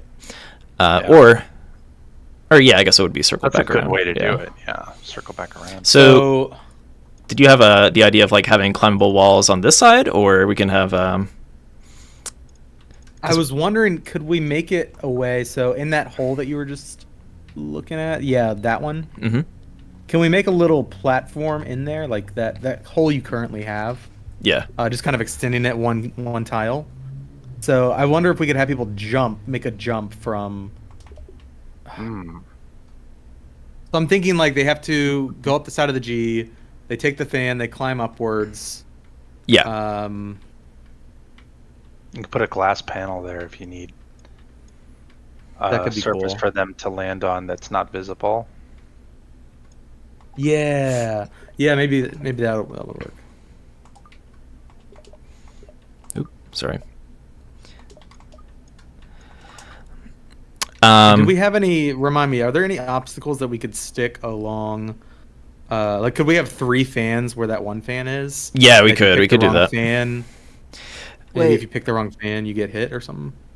What about so at the inside of the flat part of the G, can't we just give them a jump option? So instead of us placing something there, like the user has to put down a jump at the end of that, jump across, then climb up. Does that make sense? Yeah. So like, Well, maybe. I'm sorry. No, you're okay. I'm loving I this. think we delete the fans. I think we delete the fans that we Okay. put down. I'm sorry. Like that whole strip of fans, get rid of them. I think. Okay, And I think we put the 3 fans where the other is. got it. So right here. And then if you pick the wrong fan, then maybe you get launched into an obstacle or Okay. a hazard. We can do that. So we want the Whereas- center. Whereas one is climbable, the other 2 are not. Cool. So if Let's- they're rushing through, they're gonna, Yeah, let's do 3 gates. That way, then you can try to navigate the others to that center pathway. Yeah, I like that. Yeah. What kind of obstacle can we do here? I have an idea. This might be kind of fun, actually. We'll make a chomper of some kind that crushes our humans.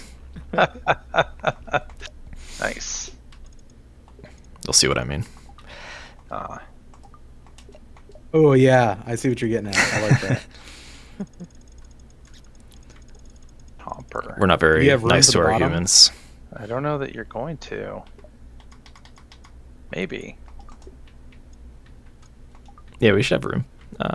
Okay. Just make sure they loop. And we are going over time a little bit if you two are okay with that. Yeah. Okay. Yeah, I can do another like half hour. Or Listen, so. We're making games now. you Yeah, know? yeah. We We are the designers. work We are here. Yuko. Yeah. That's right. Get the cameras out, Blake. Oh, I've been filming this whole thing Perfect. for the sequel. Well, I guess I have the cameras, so, but you do have. I have I'm OBS. sure you. There you go. Perfect. Yeah. So we'll give our dog some jump commands. Those are stage commands. Yeah, sorry. There we go. I'll start out with a bunch just so we can maybe map some things out. All right, let's see where we're at here. Also, do we have a stage name? Game Informer. Game Informer.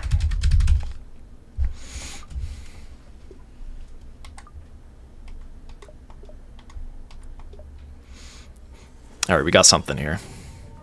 Yeah. So there's the chompers. Yeah, I like that. I can't think of a better word for it. Crushers, whatever you want to call it. Yeah. Human soul crushers. Death blocks. Yeah. Yep. So let's see if this. Oh, I think I need to make my fan stronger, actually. Ah. Anticlimactic, I'm sorry. We'll make it really strong. Yeah. Whoa.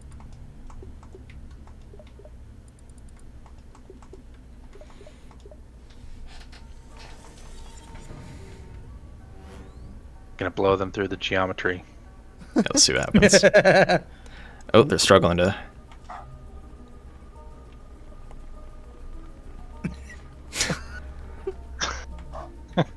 Oh my goodness. Perfect. Chomp. We're onto something here. This looks unique. All right. So, we can't turn our humans around. That's kind of weird. I wonder if we can. Maybe that can be part of the puzzle. Okay, wait. Yeah. I got an idea. So, the There we go. middle section there, the G. Yeah. You could put a platform sticking out so that they would have to we'd have to get rid of the fans, but you would walk up to where the curve happens. Okay. You would have to point the two outer groups to the middle, have them turn around and jump across to the platform. Does that make sense? Turn them out to the middle and jump across. Okay. So- I like the fans, man. So they would have to I don't jump know what to over tell this. Yeah. And I think you would have to put a little platform in the middle where you just put that, or the one. If I could just look at the stage editor, I could figure Okay. this out. Wait. I'm sorry. I'm having a brain blast, Blake. Okay. Can I interrupt? Brain blast them. Okay.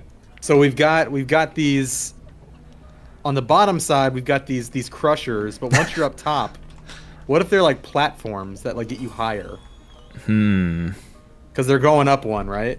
Can we integrate that to where you have to get on the top Oh, of like them to get up jump? here. Yeah, kind of incorporating Blake's idea of jumping. Wait, But you wait. need, How like- did the people start getting up there? Because we had climbable walls. Oh, I thought the problem was they weren't climbing the wall. Well, so that's part of the puzzle, I guess. You have to turn them, then jump. Oh, Yeah. okay. turn Never mind. into the Forget middle. my idea. Forget my idea. I just thought they weren't climbing in general. So never mind. We're good. My idea's a moot point now. Oh, how'd they get And through so here? I think you have to turn them around. How did they get through that? Something happened. Some magic Something happened there. broke. Yeah. That's closed, right? Oh no, it's open. I messed up my logic there. Okay. Oh. All right, I like where we're I getting. don't know if we can have you on this project anymore, Austin. You're making mistakes. Sorry, guys. Left and Hand over right. the controls. We've got to come in at budget. You know. I'll be right back. I'm very sorry. I think first off, while I'm thinking about it, let's add a float command there.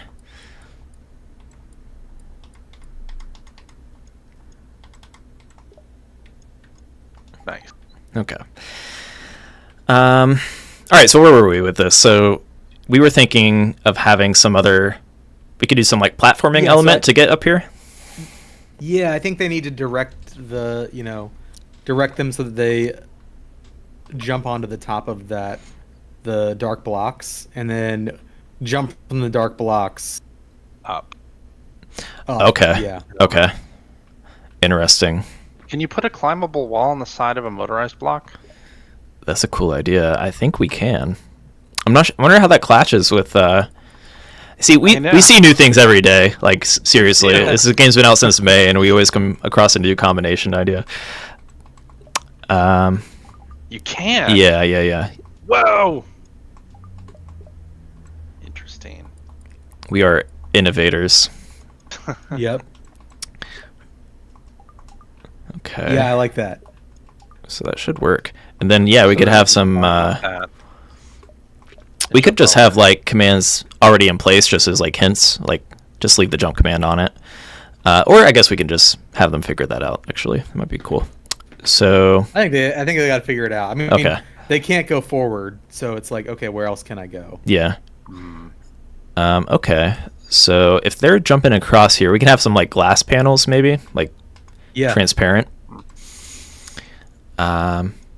Communicate. Oh, this block is different. Maybe I can jump into it. You mentioned water block. Wonder if we can incorporate that.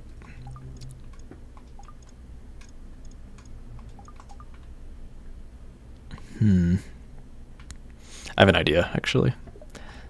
Yeah. We could have water blocks in the middle of our crushers here. So they get caught and then crushed. Yeah. Yeah, that's a good idea. Let's see. Oh. I like it. It's like a fly trap. It is. So we're just gonna Blake, reverse while you were this. gone, we added climbable walls to the top of our crushers. Yeah, as you can see there. So the backside of them, they can climb up. Oh, nice, nice, nice, nice. This is actually turning out really cool. This is. Turns out the GI logo is perfect for a puzzle. And that's why Yeah. we designed it that way. Clearly, right? We've been thinking this GI logo could be big. Yeah. We knew we were onto something when we designed it. Us two specifically. Yeah. Yeah, we did it. You know, we were like, what if we had these slashes in the letters? That's right. That's right. Be perfect for a puzzle game. Ooh, that looks cool. Yeah, it's like almost looks congealed. Kind of trippy. Yeah. Yeah. Like, where's that material going? We're defying physics right now. Yeah, I like it. Okay, so.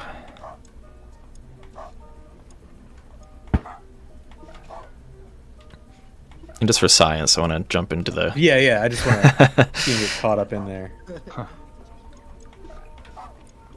Crunch. Yeah. Yeah, that rules. I love this mass of humans right now. Okay, so we got our wall So fixed now up. we Wait, need what? to- They got through there again. All right. How'd they get through there? I must have messed it up again. So It's okay. I am failing the team. It's okay. But yes. yeah, we want to direct them, you know. I guess we can pick which side. Yeah, we could also add a branch command. Oh. Yeah. There we go. Ooh, the slope kind of lends itself to it there. And they get Yeah, what- thrown into the and maybe crusher. they I have love to- it. And then maybe they have to jump across and then go around the shape, or Or we could put a climbable wall Um, here. Or another fan that shoots like them that. upward. ooh, that's fun. And it's kind of sticking with the theme. Yeah, let's do that. Okay, we got something. Because there's so many fans in this, we could call it Game Informer Fan. It's for all the GI fans out there. Oh, perfect. Thank you. Ah, I That'll be like my- it. That'll be my main contribution.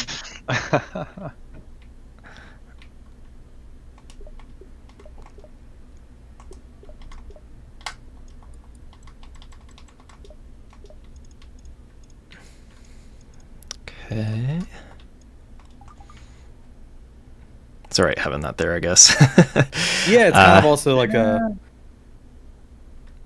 It'll be alright. Oh, you know what we could do if we want to get creative is we'll have it hidden in here. There you go. Yeah. Yeah. Let's yeah, let's like keep that. it keep it clean. We're professionals. Yeah. I like that. I like that. And we can have it be a one way. So you see the clean GI, but when the stage starts, it opens up. Right. Okay.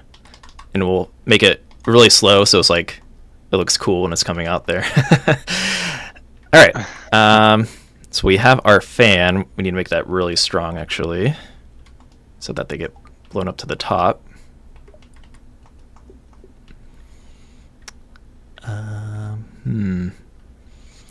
Yeah, let's see how this plays out for science. You're gonna be shooting out the top. Mhm. The very strong fan. This might be one of the more in-depth puzzle stages we've made on our Humanity Hub streams. Yeah, I think it is. Because usually we only have the 30-minute mark. Yeah. It's turning out great, though. I think it's proving that you can make a really interesting puzzle in a very short amount of time. Hmm.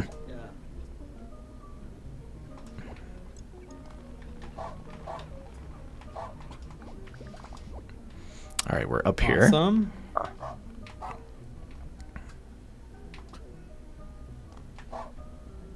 Yeah, and I think we don't even have to branch it there. I think like they can just, you know, they get to make the choice which way do they want to go. But Yeah, I mean, we could always add like a static one that's there already, just for funsies. Yeah.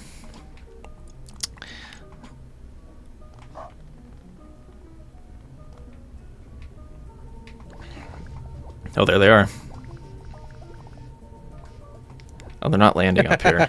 Not Why is that? landing. We could add a climbable wall there. Maybe that would work. You'll definitely get them with the climbable wall. Yeah. We're getting close. Yeah. I'm loving this.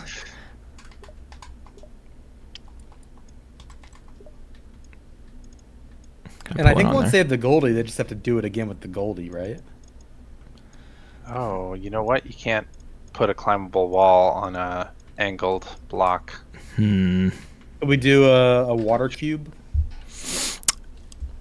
Will that capture them Water and let them cube. I have an idea. leave? Yeah. Okay, yeah. Take it away. Oh. We could use another motorized block somehow. To kind of... Excuse To, me. like move them where they have to be. Yeah, exactly. Okay. Alex, did you have an idea? You had a moment. Oh, I was just thinking, if we really want to stick to the fan idea, we can add a horizontal fan. I like that. That kind of shoots them over the slope. Yeah. It feels a little playful too. It's like, oh, we're at the top of this thing, but they're being, pushed across, and it's maybe a little sloppy, but a little, No, I like that dangerous. idea. Yeah. We have a fan tunnel. That's good.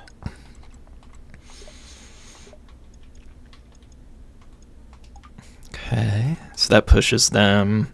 Get rid of this, actually. And then maybe a climbable wall on that cube you just placed down. Yeah.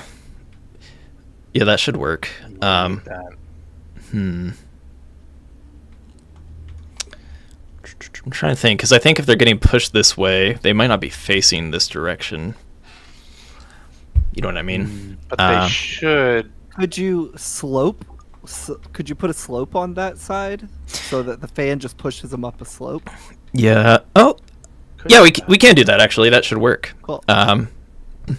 Yeah, I think we got it.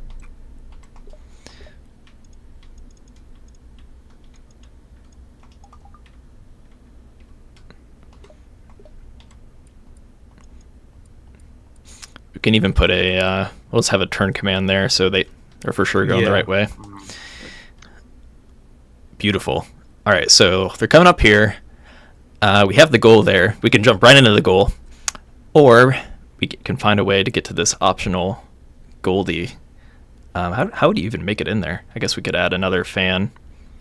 Yeah, when in doubt, just add more fans. Another fan. Why not? Crank that sucker. Max power. Yeah. All right. We do everything to the max here. That's why they actually started another outlet called MinMax from people who used to work here. They just kept it going, Wonder if they'll get that flow command. Okay, so I think we got something here. This is solvable. I'm pretty sure. Oh, do we need to fix the gate? The gate. Let's see. So we have the 3 gates here. Or I'm sorry, the switch. In the That's what I middle. meant. I'm sorry. Oh, the switch should be good. I think the switch is good. Okay, cool. Yeah. Cool.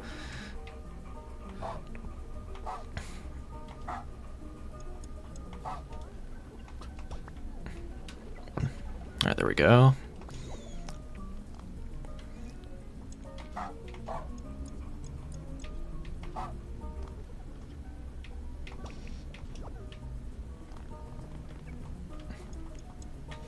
All right, let's see what happens here.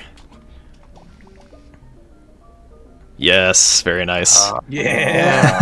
Got a geyser, a human geyser. That's funny. Okay. And so yeah, if you just let them do their thing, they'll naturally. And it Once hits they rush it, they're, like, oh, I get to the goal. they're all getting concussions at the same time. Yeah. Yeah. Oh, they are not landing properly. We can fix that, but they're like not hitting that float. Not hitting float. I like how we're still getting the Goldie to move there. Slightly. So close. So we just need to clean that up, and then yeah, we can kind of jazz up the level with any other fun things we want to. I always like to like add trees and stuff. I don't know if we want to keep it sleek here, but very nice. Oh, we have to finish the G as well. I like that. So let's see. While we're wrapping up here, I want to make sure that we talk about what you guys are working on now. If you want to promote anything or like shout yourselves out, like where people can find you on the internet, that kind of thing. Go ahead, Alex. Sure. We're entering our end of year content over at Game Informer. It's award season. We're going to be highlighting very soon, our favorite games of the year, breaking it down into different categories, and doing our best and brightest feature in the magazine, which is a mixture of award winners and editor picks. So even if something doesn't win an award from us, we're still highlighting it in the magazine as a way to really showcase the games that we really enjoyed individually. All that will be dropping. What is it, December 19th, Blake? Yep. I believe. Yep. For digital subscribers, you can go to gameinformer.com/magazine. We also, in our most recent issue, we do have a piece related to the Humanity documentary in the magazine. Oh, yeah. So that was our features like photographs and everything. Oh, okay. Yeah. So that was in our Avatar Frontiers of Pandora issue. You can read that. That just went out on November 7th, I believe. Yeah. When we do these bigger video pieces, we like to do a tie-in with the magazine. So, Yeah. Yeah, you can go find those. If you're in the U.S. and you just want a single copy, you can go buy those for I think $7.99 at a GameStop. You can buy them online as well on their website. But we're also working on other ways for people to get that kind of thing. But yeah. If you want to follow me personally, I'm at It's Van Aken, and I host the Game Informer show every Thursday. But yeah, that's where you can find me. I'm not working on anything right now. I'll be honest. I'm in the process of moving across the country, so I've been We're working on that. Yeah, I've been quietly not doing much, as my bosses haven't noticed yet. So if you want to find me, come find me in New York. As of Sunday, I guess. That's the Big Apple. It's a big city. I'm not doxing myself, Good luck finding me out there. You can follow me at Metallica is Rad.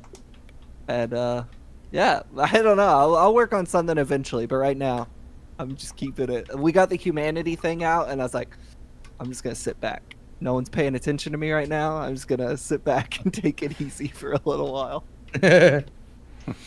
Oh, that G looks awesome. great. Oh my god. Yeah, good job. We nailed it. We got our circles down. I'm very satisfied with this puzzle. Yeah, this is awesome. I think it's fun. By a wild coincidence, I recently played. I'm going somewhere with this, I promise. I recently played Silent Hill 3 for the first time, and I found out that back in the day, there were a bunch of cheat codes in that game that were like you can put it in and you could wear a Game Informer shirt. Like Game Informer is in the game, OPM was in it, EGM, IGN, etc. All the acronyms, all our favorite acronyms for outlets were in it.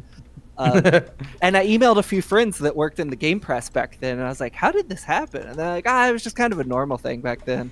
Like, it's just like a PR person would reach out, and then an outlet would be in a game for some reason. And my editor-in-chief was like, yeah, our old editor-in-chief did some voices in some games. I was like, wow, that's crazy. And then I didn't expect today that we'd be making a Game Informer thing in a video game. So it all came full circle. I was looking at old game logos in Silent Hill 3 this morning, being like, how'd that happen? Very nice. That's funny.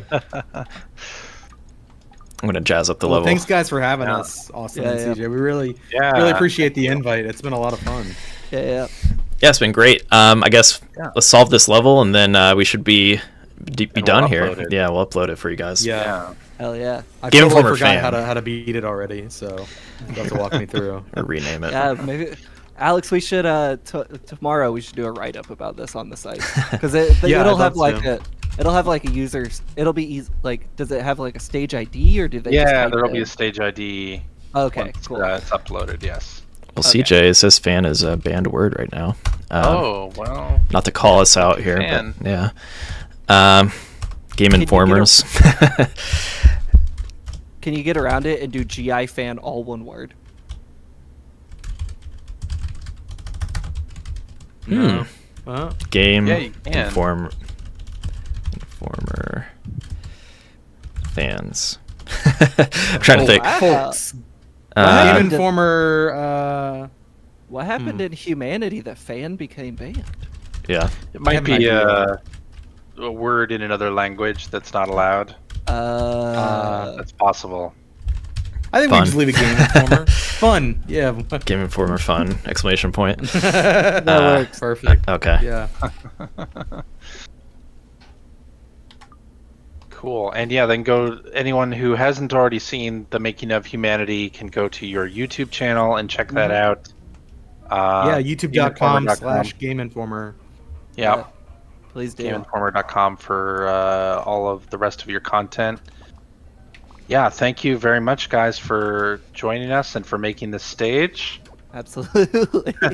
with us. Oh, this is a nice touch off Collaborative. in the water. Yeah, I love the puddles. That's one of my favorite things to add post a level creation. Yeah, that's Completely. nice. Um, Wow. okay. Look at us, Blake. Video game developers. You know, Look at level us. designers. Look at us. Add us to the credits. It's Yeah. done. Yes. Yeah. All right. Let's see. Did I Let's saw make sure you this added works. a Yeah, another added a tile water in it. block. There you go. Awesome. Gotta get all the goldies. I think you actually do have to get all the goldies for the completion. The So. completion check. Yeah. Yes, you do. And then we just feed into the greater loop. Mm-hmm. This Does is the a Goldie cool make it stage. across? Oh, that's a good question, actually. The Goldie might hit their head and not make it. I think we'll be okay. We got the long jump here. Let's check. Yeah, we should feed into that. Oh. No, into the G, right? Oh no, where are They they? didn't. They hit their head and fell down. No. Oh, they didn't even make it past. Oh, they hit their head on the. They hit their head on the roof. Shoot. We'll patch this. We will patch this. I won't let you guys make you guys watch me We'll patch hot this. fix- But We'll hot fix it. yes. That's what we devs Alrighty. call, updates to the game. Hot fixes. Yeah. That's right. That's right. Either way, that's one of our best Humanity Hub stages we came up with. So bravo, Yeah, team. absolutely. That's And awesome. Thank you. Yeah. nice collab there. And yeah. yes, Absolutely. thank you again, Alex and Blake, for joining us for this this long stream here. And yeah, any last words, CJ or Game Informer team? Well, we stream every Wednesday. Join us. We make humanity stages just like this one and play through story mode and play through community stages every Wednesday. So join us here on Twitch and YouTube. And humanity is available on PS5, PS4, and PC VR PC via Steam. Optionally, VR on all of those platforms.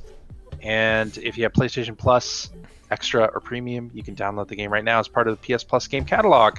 And there's a demo on Steam if you want to do that. It's playable on Steam Deck, all the different ways, and hopefully you're playing the game and loving it, and will join us every Wednesday. Awesome. Thanks, guys. Appreciate it. Thank y'all. Yeah, thank you. All right, thank you. Bye, all.